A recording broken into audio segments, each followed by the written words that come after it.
Hi, everyone. I'm Dr. Carrie Haley. I'm with Regions EMS. I'm one of the assistant medical directors. I'm here with Jamie Smith. He's a captain with St. Paul Fire. And we're working on today just continuing our conversation as far as racial inequities within EMS and Jamie's experience as an African American man in the field of EMS. So thank you so much, Jamie, for being here today. I think maybe just starting as far as introducing yourself, maybe giving me and others a little bit more background on yourself and what really brought you into the field of EMS. Sure, absolutely. So my name is Jamie Smith. I'm the captain with the St. Paul Fire Department, Captain EMT. And I've been with the department for a little over 7 years now. I kind of had a winding journey into EMS. I went to a local small private college here in the Twin Cities, and received a bachelor's in history education, and decided that wasn't the career path that I ultimately wanted to take. So through a couple different channels, I decided that I was going to go into real estate right out of college. So I did that, and worked in real estate full time for about 8 years, and it was at the urging of my uncle, who was also a St. Paul firefighter, retired St. Paul firefighter now. My father was also a St. Paul firefighter. And there was a test coming up in 2010 that they encouraged me to take. And so obviously before you can do so, you have to have your EMT. So I put myself through the EMT course, took the tests and so forth, went through Fire 1 and Fire 2. To get the necessary prerequisites and experience that I thought I needed in order to, be prepared to take the test, and then be prepared to enter into an academy should, I score high enough. And that's what led me to be here now. Awesome. And now, you mentioned earlier, recently in the last a little over a year now, captain with St. Paul Fire. Can you tell me a little bit as far as your decisions to kind of pursue going further, getting your rank, going higher in the ranks, and that kind of journey that you've been doing for the last couple of years towards that? Yes, yeah, absolutely. So, I think the biggest part in me wanting to pursue, promotion and, becoming an officer within the fire department was some of the leaders that I've been fortunate enough to work for. Mentor me and just be a part of within the fire service. There are a lot of good officers and good captains around, and I've had the pleasure of working for a few of them. So I think they really inspired me to, pursue, higher rank than firefighter, and really, pursue it as a way to affect more change and to have a bigger effect on the department as a whole, and those that you lead.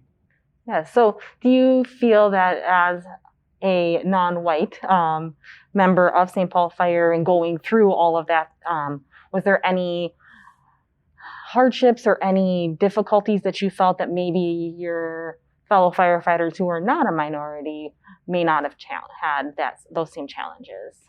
Sure. Well, I think the biggest, I wouldn't necessarily call it a roadblock, but the biggest thing that I noticed were that there were very few people of color, well, specifically African Americans, in promoted positions, specifically talking about captain or chief ranks. At the time that I took the test and was ultimately promoted, in the group that I was promoted in, there were 15 people promoted to the rank of fire captain. And I was the only person of color in that group of 15. So with my promotion, I believe at the time that made three or four African American captains on the entire department. And that's out of anywhere from 90 to 100 is what we typically carry on the department. And then as far as at the chief level, there's currently two African American chiefs on the department. So I think that was the biggest thing was, obviously trying to reach out and find mentors. There's only a few. There's only a few to pick from. Only a few to pick from. Not necessarily that they were the only ones that could, give me the knowledge and the mentorship, but to also help with some of the other, cultural things that may or may not come up, and be able to, guide me and mentor me from that standpoint. Are there any groups outside of St. Paul Fire that you've been able to be a part of to be able to help again with mentorship or other career advice? Yeah, there are several groups. St. Paul Fire has an African American association called Firefighters United. That association is comprised of African Americans specifically within St. Paul Fire Department. They've helped. There's also a national training that I go to every year. Unfortunately, it was canceled this year. But that is called the Executive Development Institute, EDI, and it's held every year in New Orleans. And it's an accredited program. It's a 5-year program, and it's put on and it's taught by active or retired chiefs throughout the entire country. So these are people that not only have the knowledge, but also have walked the walk, talked the talk from all over the country. So the chiefs from LA City, LA County, Houston, New Jersey, New York, Chicago, some very large and reputable fire departments. So I think that played a really big role in, not only just my leadership training, but in changing my mindset to really think as an officer and as a supervisor within EMS. Yeah, no, I think I've never heard of that before. That's a really neat opportunity and something that it's really nice to hear that the career of the fire has that available to people. Yeah, well, absolutely. It was born out of necessity. So the fire service has a National Fire Academy that's out in Virginia, and that has a program that's very similar. Well, actually, the program that I go to is mirrored off of the National Fire Academy program.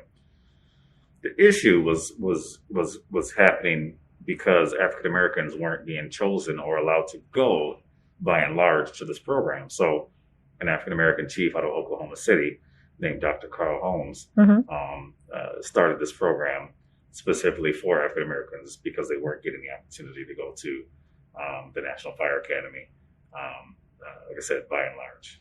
Oh, that's amazing.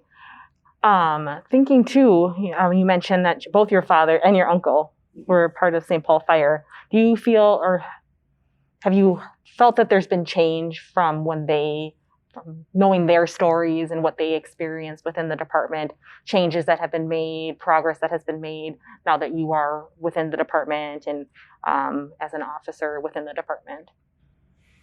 Yes, I do think that change has been made. I do think that there's been some positive change within the culture, within the practices and so forth, speaking directly on the subject of African Americans and diversity. However, since the early to mid 70s, when both my father and my uncle joined, the fire department, there's still a lot of the same issues that are still trying to be worked on and improved upon. So, yes, there have been some very good changes in policy and so forth. But there's still a lot of the same things that they're still being discussed 40 years later.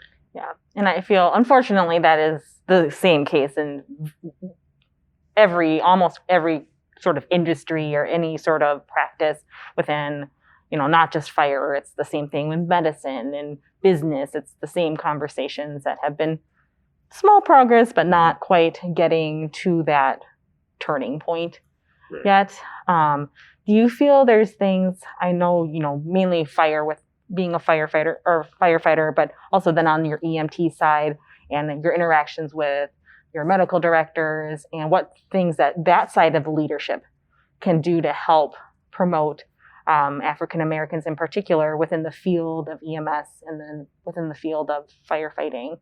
Sure. For me, I think it starts with exposure. So exposing whatever group you're trying to promote. So whether it's women, whether it's African Americans, or whether it's another group that you're trying to target. Really going out and showing that particular group what it is that you do, what the opportunities are, what maybe the potential within that field is. I think that's the right place to start, because a lot of it's unknown. If there's only, as an example, if there's only 3, African American females, that are paramedics. Yep. How do you go out and you show other females in that group that this is possible, or that this is something that they should consider, because they're not really seeing a whole lot of examples. Kind of goes back to that mentorship thing. So I think that's the first thing. The second thing is the training, right? So having the opportunity to provide the training, making sure it's accessible, and removing some of those barriers, so that once folks are exposed to it and they have an interest, now, okay, how do we take the steps to go ahead and get that education, that knowledge, that certification, to be viable or be marketable within within that field. So I think those are the big 2 things that if anybody wants to make something more accessible, you got to start there.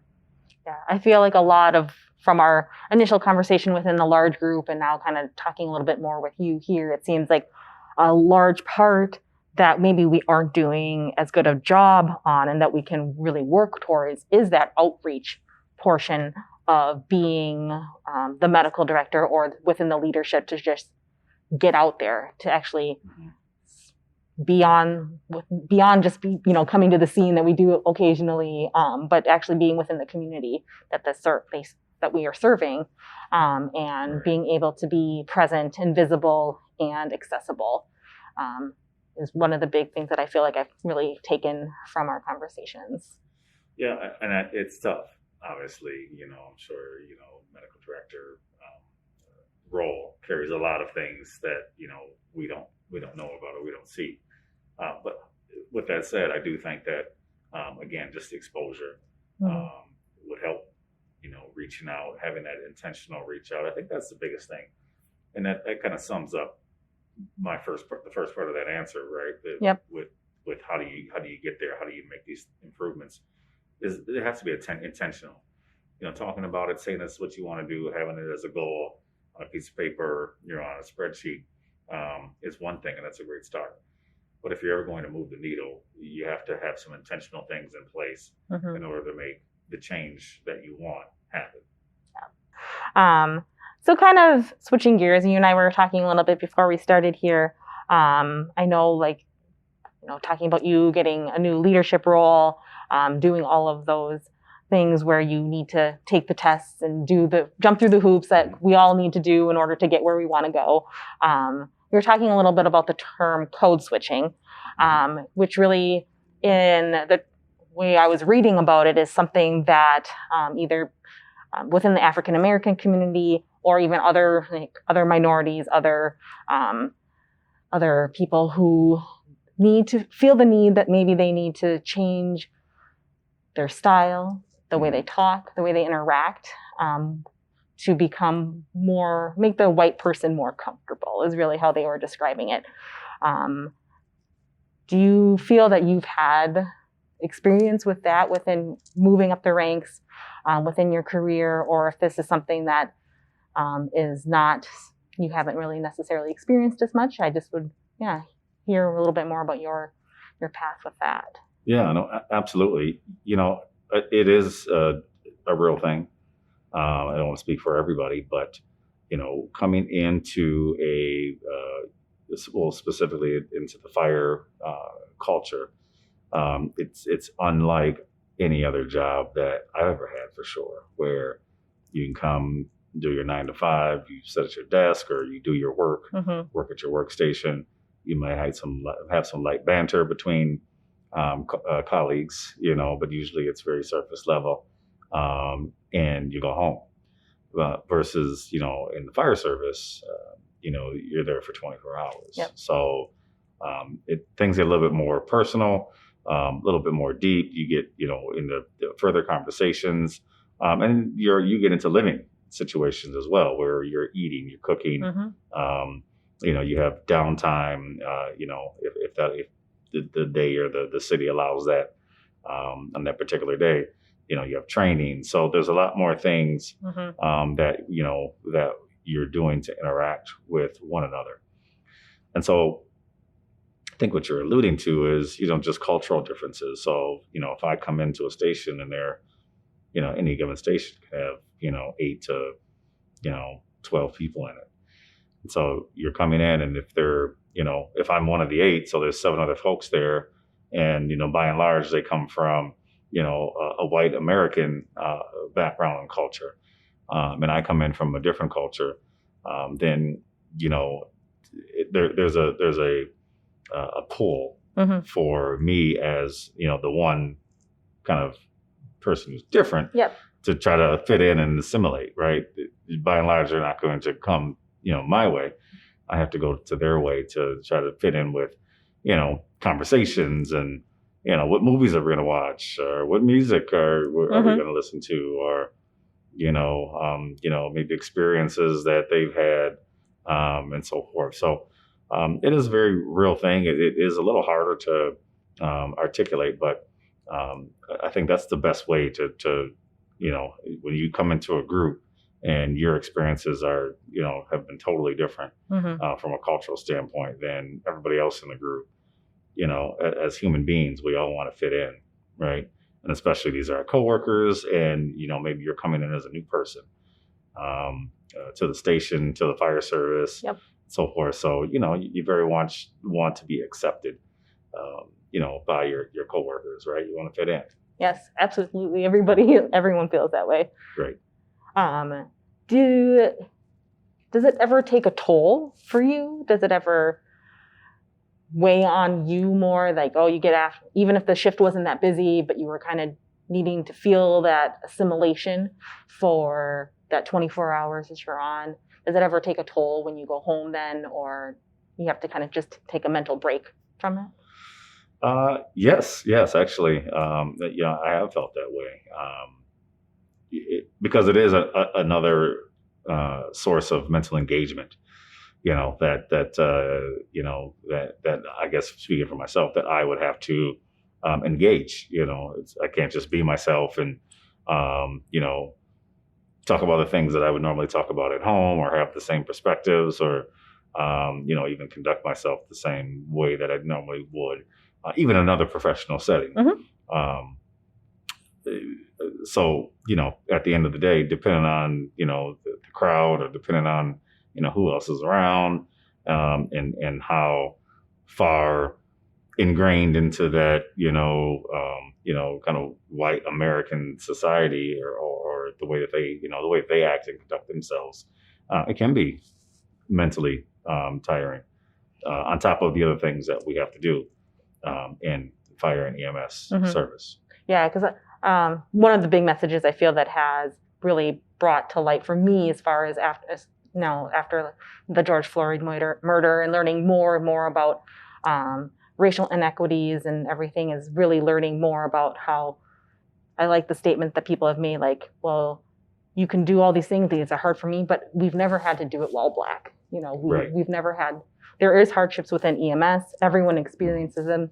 There's hardships within life. Everyone of every color experiences them, but a lot of white people, they've never experienced that same experience while Black. Yes. And I think that is a huge thing that maybe we can try to promote, I guess, towards our white counterparts and our colleagues, to just really help them do some self-reflection. Do you feel that after the George Floyd murder and this movement with the protests, that there's been a little bit more conversation, even on an individual level, within your coworkers and colleagues? Yeah, I do. I do think that this time around, and unfortunately there is a this time around, that by and large, folks have been a little bit more open to the conversation, to understanding exactly what the issue is, and to trying to talk about what a possible solution or solutions would look like, or at least working towards a possible solution. So I think that's a good thing. I think that's absolutely the way that any real meaningful and lasting change will work. If you have to go to the point where you're forcing it down somebody's throat, or you're having to take legal action, or you're having to pound them a desk, even though the change may occur, but it's definitely not going to be embraced. You're not going to have buy-in by everybody. So I think that's definitely the right. We're going down a better path than we have been, at least in recent years. Yes. With the conversation being open and us having this conversation here. Yes. No, I think that this is just at least the first start of something, and that we can continue to move forward. I don't know what that forward is yet, and I'm always open to hearing more. And I think at least with our conversation here, part of that forward will be having some more intentional acts, being more intentional about how we can interact with the communities, bringing opportunities, bringing information, rather than expecting them to come to us for things, or come to us with questions, and instead putting ourselves out there and going to them and saying, hey, this is something you could do. This is an opportunity. This is how you get there. This is how you do it. Yes. No. Yeah. And I wholeheartedly agree. I think that's obviously the right approach, because there are a lot of folks that want to be a part of the change or the solution, I would say, to make it better for everybody. However, maybe they just don't know. They don't know where to start. They don't know how to jump in. They don't know exactly what's needed. So that outreach portion is huge, to reach out and say, hey, this is what we need, or this is what we're falling short, or this is what we're feeling. Then we can, from that point, we can open the lines of dialogue, and then come to, some type of agreement as to how we're going to move forward. And we both have buy-in, right? We all have buy-in, which again leads to more long-lasting change. So, no, absolutely. I think that's absolutely right. As far as within the African American community or outside of work, do you feel like there is a lot of interest from the community to be able to say opening up the doors a little bit more, giving people a little bit more insight, information, if they come asking for it? Yes, I do. I think that, how very unfortunate the recent events have been. They have worked, at least in this short time since, to open those lines of communication on both sides. And I think people have been more understanding, whereas in the past, it's just been hey, this will pass, or everybody has these issues, or, they were downplayed. I think by and large, very downplayed.